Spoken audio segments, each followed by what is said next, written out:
وهدوا إلى الطيب من القول وهدوا إلى صراط الحميد. إكالو أيكالا حديثي ko woka arabu ke fa waro ko kela jamana ma munaino silama fala ko silama mangan ka fa donc ay ko ke daludi kayira ke usama tun ya yela ko che silani ne ko silamate natra ka lon silamari atunta afala chaw fana o make modi ka ko mena dinaro basani ko me anta la dinaro basani nyama ka adama de bato na la bato ko la de no milu ka an ka fa afa ko jiba ko fama hadithu usama la hadisi menna ni radiyallahu anhu fa innahu qatala rajulan wa ka telefa idalis islama men ka islama ya to la ila la usama malum bi sababula annahu dhanna usama kaji annahu kuche mai dal islama maslama ya to la ila do gole ko so ka salamu bila illa khawfan fakal ye wando min ke asrani ne ala dami islamai kana jelila bon wa mala kana lan nan fulota note ko ma fo islama ya ma kana usama konotini wa rajulu cheru ida azhara al islam naka islama ya la gberontu wajaba al kafanu wa baraka dia gwari ilo mina ka bama hatta yatabayyana lahuma fo fen lo gbaya hintu yukhalifu dalika mena ida kano men fo adala ko tunyete tanke ole malagbero man kan ka ko kala wa anzalallahu ta'ala fi dalika alaka ayala ji suratu nisa kono ya ayyuhalladhina amanu ay mu'minu manayani idha darabtum fi sabilillah naiba yasira ala ladina siraro fatabayyanu ay kulu nyanyinde ay kana way ke kulu kanti ay tatabbatu ay ila sabati kulu فالآية تدل آية موكنلا على أنه يجب الكف كايداك أديك ديابو يدي يرلومنا أنه كابو موما ممرا سلام يداك وتثبت إلى السبت فإذا تبين منه بعد ذلك نكاتيتو نكوبرنا لانكن ما يلاقولو كجا سبته ما فنرا غبرو يخالف الإسلام ما إسلام يكون فنيو يرا كتلا وبركات يدفع لقوله تعالى لكم كان قصون ألاكو فتبينوا أيا نيانيني كالو بيانيني ولو كان لا يقتل ناترسرو ني أتفالا إذا قالها نكا سلمياكم أفو لم يكن لتثبت معنا فو على بلو كفوكو أيا لا سبت فلايا لكو نيانيني وآيدا لا نينيا دو سرو لما كان كفا نالا سلمياكم نينيا دو سرو نالا أما كان كفا na soro la tunte fala ala tunta foko fatabayyan qaratum tukola wa kadhalika li ahadith al-ukhra hadith dom fen na to ko usama la hadith abekan ka jibitani wa misali anu nyonolo maana ho be koro ma dhakarna nka koro men fo usama talani abe jibitotini wa anna man kaidake mu'min azhara tauhida mu'mra tauhid la gbeka wal islam ka salama ya la gbeka wajib al-kafanu arikadiya buyali moy do mina ka boma illa idha tabayyana minhuma foni fengberen na lankena maya la kolo yunakidu dalika men ala islama ya kuma tien wa dalilu ala hada dallu menka anna rasulullah sallallahu alaihi wasallam ala kala huwa alladhi qala wa kala liko usama akatartahu usama isra fala baada ma qala la ilaha illa allah banko la ilaha illa allah fala وقال كلاكو أمرت يمرلا أن أقاتل الناس يمولو كله حتى يقولوا فليقول لا إله إلا الله وهو الذي قال كلا يمولد من كفوا في الخوارج إلى كله أينما لقيتموهم أبرا بين خوارج ديفانسي فاقتلوهم ما يفا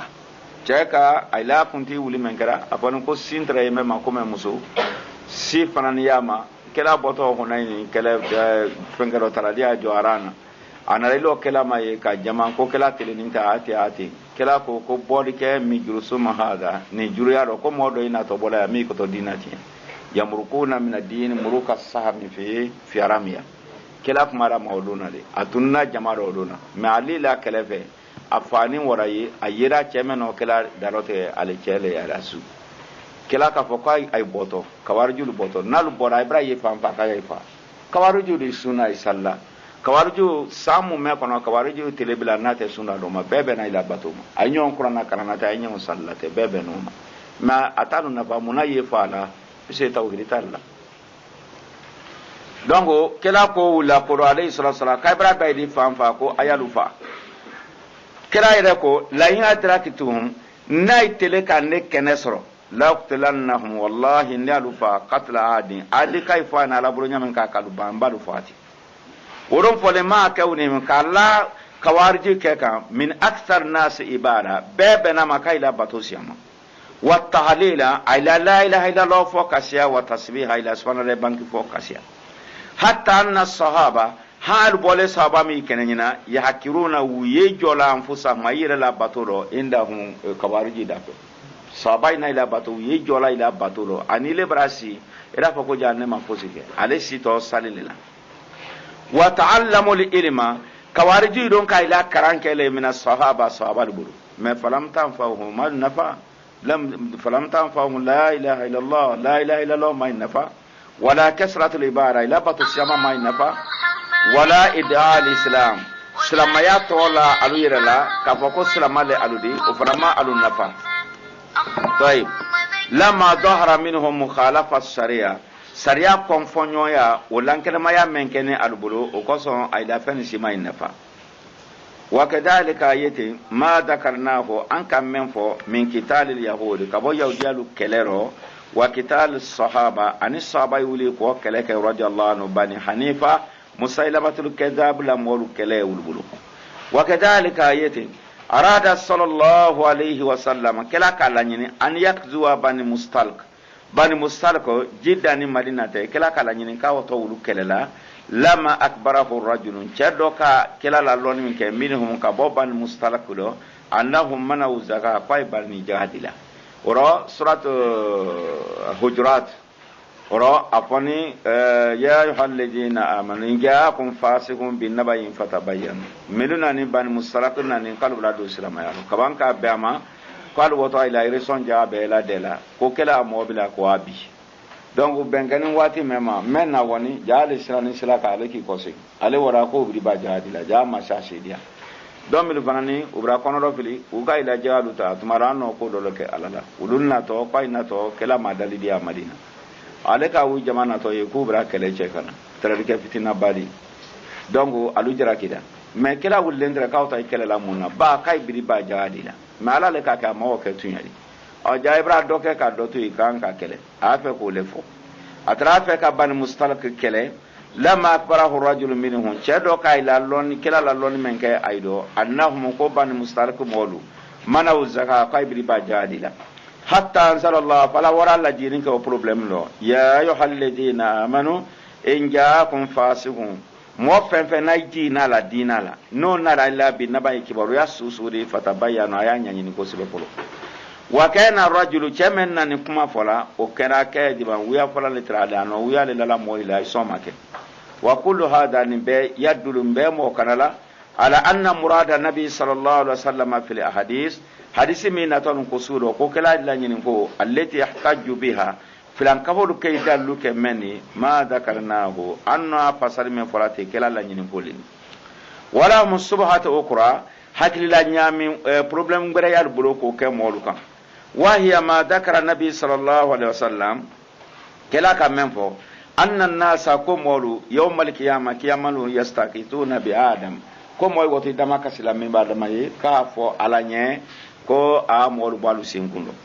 ثم بنوح وقايدو عندما كسي نوحانيه ثم بإبراهيم ثم بموسى ثم بإيسى عليهم السلام قدما كسي كتولني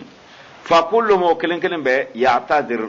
وبرا دارو من أكون يفوقوا يفما كاتسي حتى ينتهوا فمويدو واللبان إلى رسول الله صلى الله عليه وسلم أيدو واللبان على لكلمة كلا لسلون عليك ni dama kasi kera moye kiyama kwa do moye ni alate muna dama kasi te ken nabi ma wuye yan ka do moye ni alate harji kolo ole keni ay bolo daludi dama kasi ari ber ka kanye kiyama muna te kanye dunaro ya ka do aluko fa hada ni dama kasi ko me kiyama ni yadulu men mo kana ala anna al istighatha ki dama kasi bele yaro bi ghairi la ala tan wala la laysa shirka ta fulan ko yari no te ko moye te ke fulan ko wori kiyama wal jawabu jibile meni an naqul anafo subhana man senya ye mansaye taba ala qulubi adai men ka tamponsi ajulu dusukun kan ne du sukun la tunite mote men su kala fani kiyaman kuma iroyi surna ko iroyi woni don teklini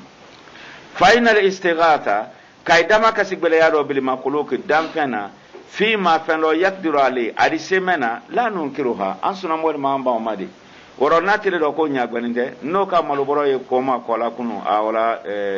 bordo a koma iroja ye ndeme ba panindolu nyo soro nyo kana bifen adi siola men harje ko gola ma te sola dente mbula te sola jonni se femena adi se de manola bara do mbula ma de mala o di siola kay dama kasi moye fena di semenna donc anto konadi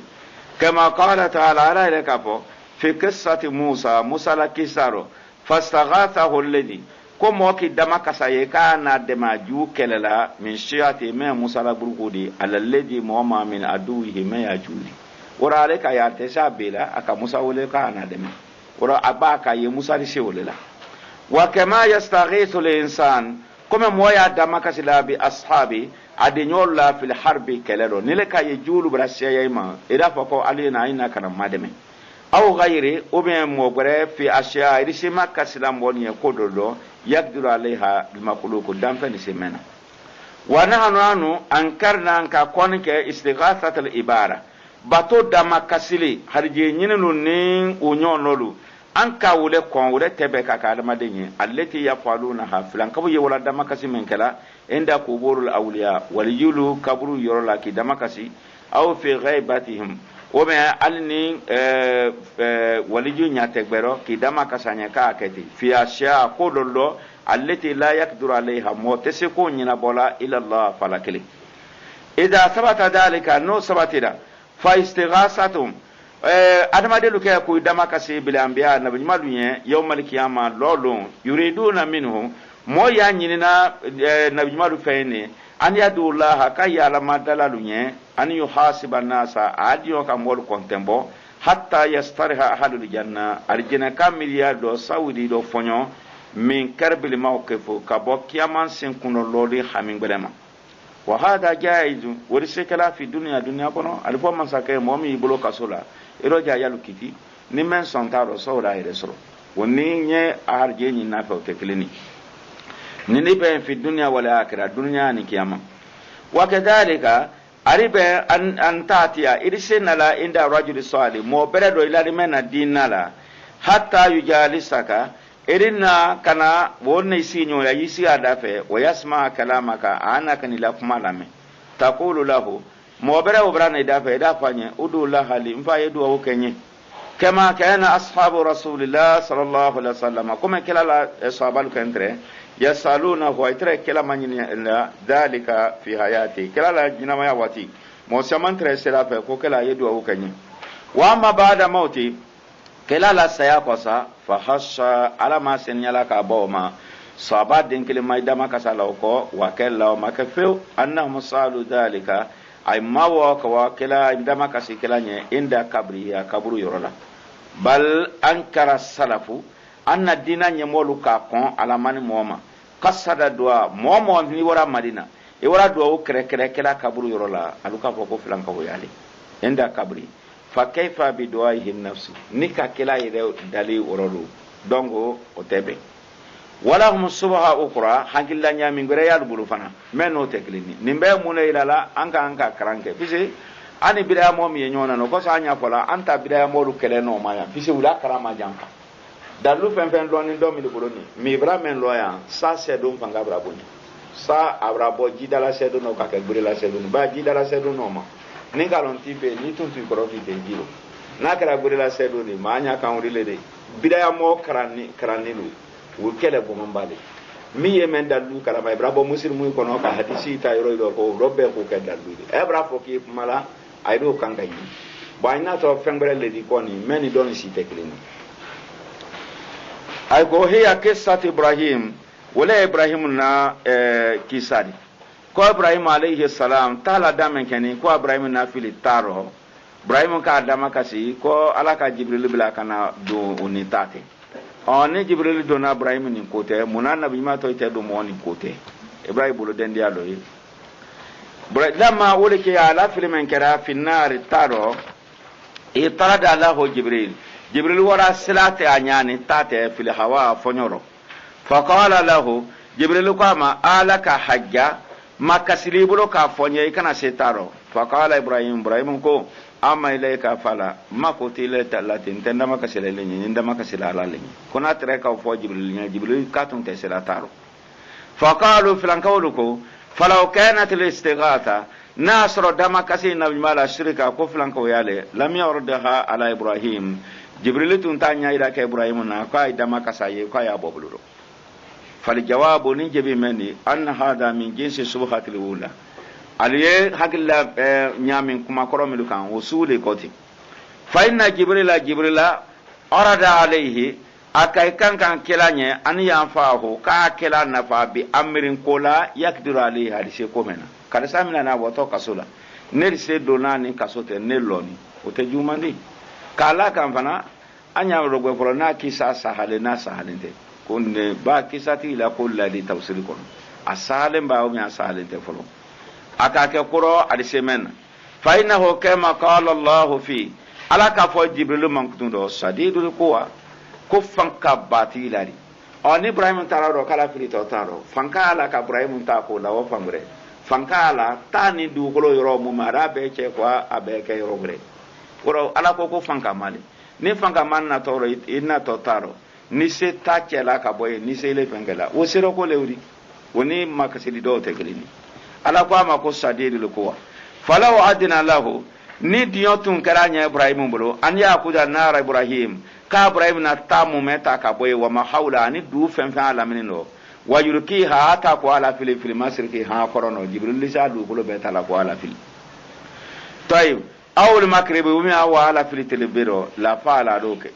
wala wa amarahu allah nala tun ka jibril yamari an yudi ibrahim anhum ka ibrahim na tunwa juluma ibrahim tun ni tuni jeng aydi ko be kay tamasro kabila taro kala tunaluma fi makani yorodo robayid men kaja la fala tunuke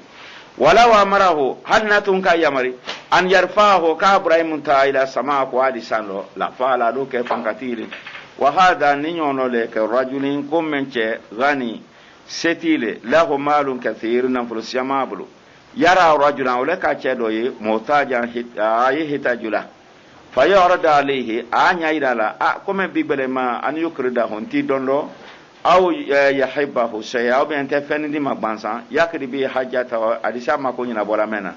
faya badalika al muhtaj ya ko konti bulu fenko an yaquda qata minala wa yasbira isbara la bala yama illa an yatiyahu allah bi rizqin fala na har ayda kan harjedi la minnata fi kundo la litemeno li ahadi mokrin sinye donc cedo ka sekuke donc fana la tawhidi le ka ke donc ka ta fe kamo femina do kana na kundo la faina hada min istighasatil ibada ay no yorom men kera daludini anni ayeda makasi mena suini fani ka ke batodi wuyesu kele nere wa shirka woni franko ya su kele nini law kanu yafqahun nasra al yafamun billahi